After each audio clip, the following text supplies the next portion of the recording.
Good morning students. बातें चल रही थी अपनी कोलाइड स्टेट में। कोलाइड स्टेट में अपन ने क्या क्या पढ़ लिया था। कोलाइड स्टेट में अपन ने जो बातें पढ़ी थी वो पढ़ी थी अपन ने कोलाइडी तंत्र। कोलाइडी तंत्र में अपन ने क्या पढ़ा था, एक बार परिक्षेपण माध्यम, गैस, द्रव और ठोस यूज किया, और परिक्षेपण माध्यम में एक बार गैस, द्रव, ठोस यूज किया। उसके बेसिस पे अपन ने एक टेबल पढ़ी थी, उस टेबल का अध्ययन किया था। हालांकि वो तुम्हारे कहीं इंपॉर्टेंट नहीं है। बात आपको इतना सा ध्यान रखना है कि वास्तविक विलयन और कोलाइडी विलयन और निलंबन में क्या अंतर होता है। जो पढ़ाया वहां तक सिर्फ यही क्वेश्चन बनेगा, वास्तविक विलयन, कोलाइडी विलयन और निलंबन में अंतर बताओ। ठीक है, वो आप कर लोगे। अब आज की जो बातें करेंगे वो पढ़ेंगे कोलाइडी तंत्र का वर्गीकरण। ठीक है, कोलाइडी विलयनों का वर्गीकरण। तो सभी बच्चे हेडिंग लगाएंगे कोलाइडी विलयनों का वर्गीकरण। क्या लगाओगे? कोलाइडी विलयनों का वर्गीकरण। ठीक है, इंग्लिश में क्या बोलेंगे? Classification of colloids. Classification of colloids. ठीक है, क्लासिफिकेशन ऑफ कोलॉइड्स का मतलब क्या हुआ कि गुरुजी कोलॉइडी तंत्र को या कोलॉइडी विलयनों में कितने भागों में बांट सकता हूं। वैसे अपन ने कोलॉइडी विलयन को 3 भागों में बांटा था। कौन कौन से में? एक तो रियल सॉल्यूशन में, एक कोलॉइड सॉल्यूशन में, एक तेरा सस्पेंशन में। ठीक है, उसी के अकॉर्डिंग अपन कोलॉइडी विलयनों का वर्गीकरण करेंगे, क्लासिफिकेशन ऑफ कोलॉइड सॉल्यूशन। अब ये किसके आधार पर करेंगे? ये अपन 2 चीज के आधार पर करेंगे। ये जो करेंगे, ठीक है, कोलॉइडी विलयनों का वर्गीकरण, ये बात करेंगे अपन परिक्षेपण माध्यम और परिक्षिप्त परावस्था के आधार पर। परिक्षिप्त परावस्था, ठीक है, वह परिक्षेपण माध्यम के आधार पर, सिंपल सी बात होती है गुरुजी। जब मैं कोलाइडी तंतु का वर्गीकरण करूंगा, वो वर्गीकरण करूंगा कि परिक्षिप्त परावस्था और परिक्षेपण माध्यम के आधार पर कि मेरा कोलाइडी तंत्र कितने प्रकार का होता है। ठीक है, ध्यान दियो इस चीज के बारे में। जो एक तो तेरा डिस्पर्सन फेज होगा, एक तेरा डिस्पर्सन मीडियम। ठीक है, जो डिस्पर्सन फेज है और ये तेरा डिस्पर्सन मीडियम है। ठीक है, डिस्पर्स फेज और डिस्पर्सन मीडियम। ठीक है, तो डिस्पर्स मीडियम में डिस्पर्स फेज का क्या इफेक्ट होगा वो पढ़ेंगे कोलाइडी तंत्रों के वर्गीकरण में। ठीक है, तो देखिएगा कि जो डिस्पर्सन मीडियम है उसमें डिस्पर्स्ड फेज का व्यवहार के अकॉर्डिंग कोलाइडी तंत्रों को अपन ने 2 भागों में बांटा। जो पहला भाग बांट रहा हूं कोलाइडी तंत्र का, वो है तेरा द्रव स्नेही कोलाइड। द्रव स्नेही कोलाइड। ठीक है, द्रव स्नेही कोलाइड। ठीक है, जो द्रव स्नेही कोलॉइड होता है इसको तो इंग्लिश में क्या बोलेगा गुरु? इसको मैं लायोफिलिक, ठीक है, क्या बोलूंगा इसको? लायोफिलिक। या फिर कोई इसको तू बोल सकता है लिक्विड। क्या बोल सकता है गुरुजी इसको? Liquid loving species. क्या बोलेगा इसको? Liquid loving colloid. ठीक है, ध्यान दे इस चीज के बारे में। दूसरा जो कोलॉइडी तंत्र पढ़ेगा तू, कोलॉइडी विलयन पढ़ेगा, सॉरी, वो पढ़ेगा द्रव विरोधी कोलॉइड। कौन सा पढ़ेगा तू? द्रव विरोधी कोलॉइड। ठीक है, ध्यान से नोट्स बना लेना भाई ऐसे ही। द्रव विरोधी कोलॉइड, इसको इंग्लिश में क्या बोलेंगे? लायोफोबिक। क्या बोलेंगे इसको? लायोफोबिक। ठीक है, या फिर इसको तू बोल सकता है लिक्विड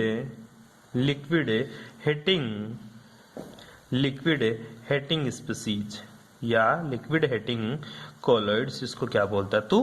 द्रव विरोधी कोलॉइड को लिक्विड हेटिंग कोलॉइड अपन इसकी बात करेंगे। अब चलो एक एक के बारे में पढ़ते हैं। सबसे पहला जो कोलॉइड की तू हेडिंग लगाएगा वो लगाएगा गुरुजी जो द्रव स्नेही होता है, द्रव स्नेही कोलॉइड, जिसको इंग्लिश में क्या बोलेगा तू? लायोफिलिक या लिक्विड लविंग कोलॉइड। ठीक है, द्रव स्नेही कोलॉइड।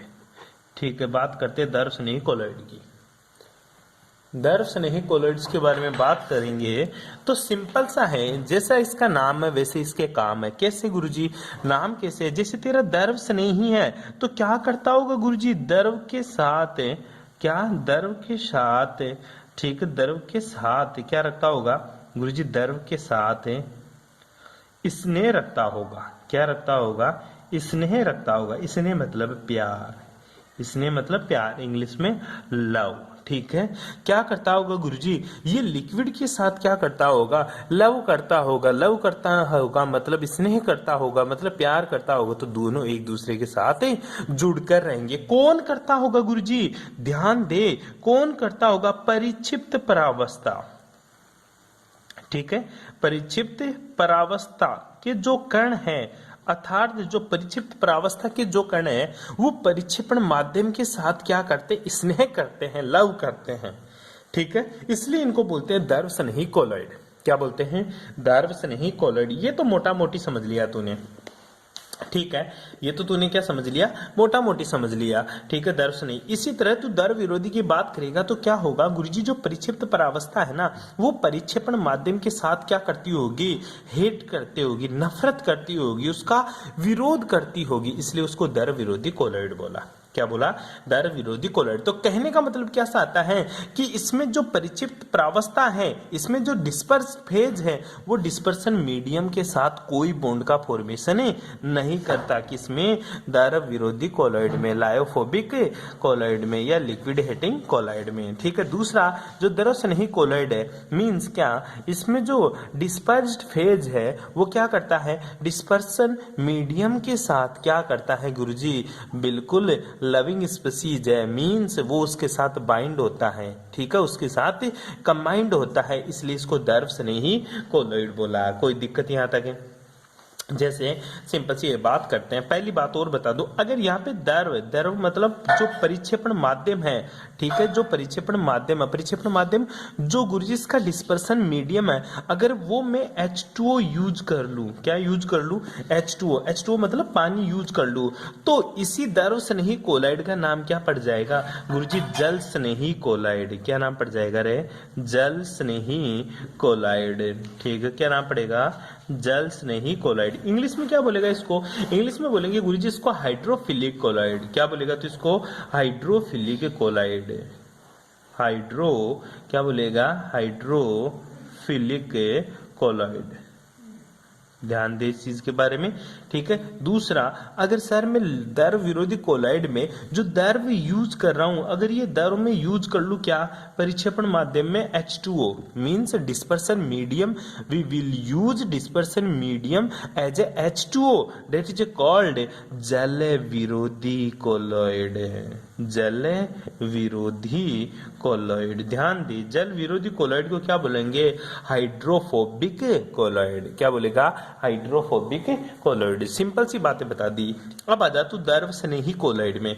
द्रव स्नेही कोलॉइड की जो डेफिनेशन लिखेगा वो सिंपल सी यही लिखेगा गुरुजी, द्रव स्नेही कोलॉइड में परिक्षिप्त परावस्था मींस डिस्पर्स्ड फेज क्या करता है, परिक्षेपण माध्यम मींस डिस्पर्सन मीडियम के साथ बाइंड होता है, कंबाइंड होता है, बंध का निर्माण करता है, यह जुड़ता है, द्रव स्नेही कोलॉइड कहलाते हैं। तो सिंपल सी एक लाइन में इसका आंसर लिखेगा, वे कोलॉइड, क्या लिखेगा, वे कोलॉइड। ठीक है, वे कोलॉइड जो क्या करते हैं, जो विलायक के साथ, जो विलायक, विलायक क्या यूज कर रहा है यहाँ पे, परिक्षेपण माध्यम, ऐसा लिख लेना, परिक्षेपण, जो परिक्षेपण माध्यम अर्थात विलायक के साथ,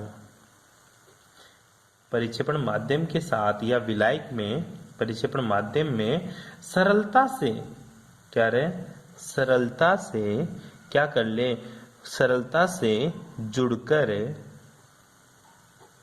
वे कोलॉइड जो विलायक में सरलता से जुड़कर कोलॉइडी अवस्था में, कोलॉइडी अवस्था का निर्माण करते हैं, निर्माण करते हैं, क्या कहलाते तेरे, द्रव स्नेही कोलॉइड कहलाते हैं। क्या कहलाते तेरे, द्रव स्नेही कोलॉइड कहलाते हैं। ठीक है, इतनी सी डेफिनेशन लिखनी है। फॉर एग्जाम्पल के तौर पर तू लिखेगा, जैसे तू स्टार्च है तेरी, ठीक है, स्टार्च को किसमें, जल में मिला दे तो स्टार्च का कोलॉइड मिल जाएगा। जैसे प्रोटीन होती है तेरी, ठीक है, प्रोटीन को तू जल में मिला दे तो इसका भी कोलॉइड बन जाएगा। जैसे तेरा रबर होता है, रबर को भी जल में मिला दे इसका भी कोलॉइड बन जाएगा। ये इसके बेस्ट एग्जाम्पल थे। ठीक है जी। आगे देखिए, ये कोलॉइड क्या होते हैं गुरुजी? ये कोलॉइड पहली लाइन में तो लिखिएगा, दूसरी लाइन में क्या लिखिएगा? ये कोलॉइड क्या होते हैं गुरुजी? ये कोलॉइड अपेक्षाकृत स्थायी होते हैं। क्या होते हैं? अपेक्षाकृत स्थायी होते हैं, मतलब स्टेबल होते हैं। ठीक है, तो इंग्लिश वाले बच्चे ध्यान से देखिएगा, इंग्लिश में क्या बोलोगे आप इसको कि गुरुजी वे कोलॉइड सॉल्यूशन जो सॉल्वेंट के साथ इजीली कंबाइंड होकर कोलॉइड स्टेट का फॉर्मेशन करते हैं क्या कहलाएंगे गुरुजी? लायोफिलिक या लिक्विड लविंग कोलॉइड कहलाते हैं। These are stable. ठीक है, ये क्या होते हैं? स्टेबल होते हैं। नेक्स्ट, हाँ, ये क्या होते हैं? स्थायी होते हैं। दोबारा समझिए, वे कोलॉइड जो विलायक में सरलता से जुड़कर कोलॉइडी अवस्था का निर्माण करते क्या कहलाते हैं? तेरे द्रव स्नेही कोलॉइड। उदाहरण के तौर पर हम बात करें तो स्टार्च, प्रोटीन, रबर ये आदि तेरे क्या होते हैं? द्रव स्नेही कोलॉइड। ये क्या होते हैं? स्टेबल होते हैं। क्या होते हैं? स्टेबल। बस इतना सा ध्यान रखना, ये क्या होते हैं? स्टेबल होते हैं। और दूसरी देख, इसकी इंपॉर्टेंस पॉइंट याद कर ले तू, तेरा काम बन जाएगा। पहला पॉइंट, दूसरा पॉइंट, ठीक है। तीसरा पॉइंट जो मैं बता रहा हूँ वो भी और इम्पोर्टेंट है। क्या इम्पोर्टेंट है वो देख। इसमें गुरुजी इलेक्ट्रोलाइट, इलेक्ट्रोलाइट मतलब विद्युत अपघट्य मिलाने पर, क्या मिलाने पर? विद्युत अपघट्य मिलाने पर। विद्युत अपघट्य मतलब इलेक्ट्रोलाइट का सॉल्यूशन मिलाते हैं ना, तो ये अवक्षेपित नहीं होते हैं। क्या नहीं होते हैं? ये सरलता से अवक्षेपित नहीं होते हैं। ये सरलता से अवक्षेपित नहीं होते। कब? विद्युत अपघट्य की कुछ मात्रा द्रव स्नेही कोलॉइड विलयन में मिलाने पर ये सरलता से अवक्षेपित नहीं होते। यदि इनका अवक्षेपण हो भी जाए, अगर ये अवक्षेपित हो भी जाए, ठीक है, तो ये क्या करते हैं गुरुजी? इनको पुनः अपन कौन सी अवस्था में ला सकते हैं? कोलॉइडी अवस्था में ला सकते हैं। दोबारा से ध्यान से सर, इंपॉर्टेंट लाइन है, ठीक है। क्या लाइन इंपॉर्टेंट है? अगर जो भी मेरे लायोफोबिक कोलॉइड्स हैं, ये इनमें इलेक्ट्रोलाइट्स की कुछ मात्रा मिला दूं, ठीक है, थोड़ी सी इलेक्ट्रोलाइट्स मिला दूं, तो ये क्या हो जाएंगे? इनका प्रिसिपिटेट जमा हो जाएगा, प्रिसिपिटेट फॉर्म हो जाएगा। अवक्षेपित होना मतलब प्रिसिपिटेट का फॉर्म होना, ठीक है। प्रिसिपिटेट फॉर्म नहीं होता। वैसे इलेक्ट्रोलाइट की कुछ मात्रा मिला तो प्रिसिपिटेट नहीं होता। अगर फिर भी मान ले इलेक्ट्रोलाइट मिलाने पर इनका प्रिसिपिटेट जमा हो जाए, तो इनको थोड़ा घोलकर तू वापस क्या बना सकता है? कोलॉइडी सॉल्यूशन बना सकता है। क्या बना सकता है? तो इनको वापस से कोलॉइडी सॉल्यूशन में बदल सकता है। इसलिए तेरा कोलॉइडी सॉल्यूशन क्या होता है गुरुजी? उत्क्रमणीय कोलॉइड कहलाता है। ठीक है, इसलिए ये क्या होते हैं? उत्क्रमणीय प्रक्रिया होती है। कौन सी प्रक्रिया होती है गुरुजी? ये उत्क्रमणीय कोलॉइड भी कहलाते हैं। कौन से कोलॉइड कहलाते हैं? उत्क्रमणीय कोलॉइड। बात आती है गुरुजी उत्क्रमणीय कोलॉइड क्यों बोलते हैं? क्योंकि ये क्या होते हैं? कोलॉइड से अवक्षेपित से वापस क्या बन जाते हैं? कोलॉइड। इसलिए इसको उत्क्रमणीय कोलॉइड बोलते हैं। और जिसकी वजह से ये क्या होते हैं? ये अत्यधिक स्थायी होते हैं। क्या होते हैं? अत्यधिक स्थायी होते हैं। ये तेरा क्या हुआ है? द्रव स्नेही कोलॉइड सॉल्यूशन है। कौन सा है? द्रव स्नेही। यहां तक किसी को कोई दिक्कत वो कृपया पूछ सकता है।